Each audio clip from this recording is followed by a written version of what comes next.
আসসালামু আলাইকুম। আজকে দেখাবো কেক বানানো।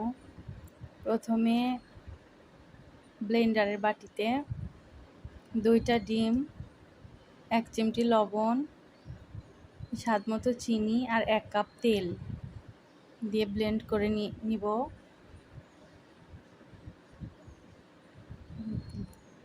তারপরে 1 কাপ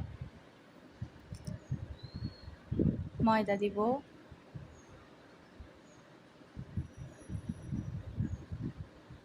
ময়দার আটা আর কি। তারপরে ভ্যানিলা এসেন্স চা চামচের 1 চামচ পরিমাণ দিয়ে আবারও ব্লেন্ডার করব।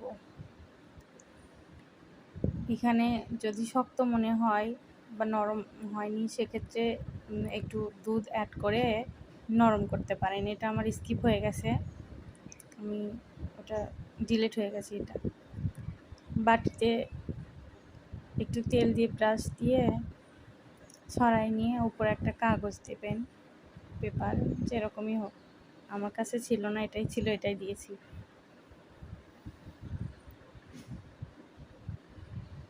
তারপরে সবগুলো ঢালে দিব, ভিতরে দিয়ে দিব। একটু শক্ত মনে হয়েছিল, তাই আবার দুধ দিয়ে, গাভীর একটু দুধ দিয়ে আবার ব্লেন্ড করে নিয়েছি।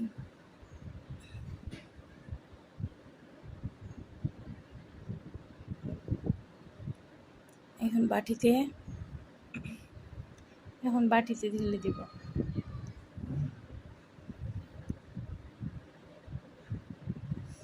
কেকে যত তেল বেশি হবে ততই মজাদার হবে, কিন্তু স্বাস্থ্যের পক্ষে তেল খাওয়া তো ভালো না। উপরে একটু সাদা তিল দেবেন, এটাও স্বাস্থ্যের জন্য খুবই ভালো। একটু আমার হাতের তৈরি ঘিটা আমার হাতেই বানাইছি বাসায়, একটু দিয়ে দিব উপরে।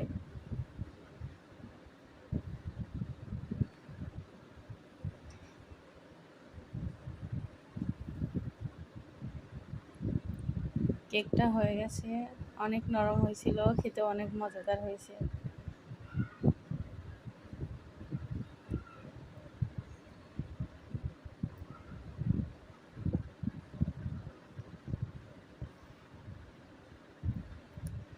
কেমন হয়েছে জানাবেন। আল্লাহ হাফেজ।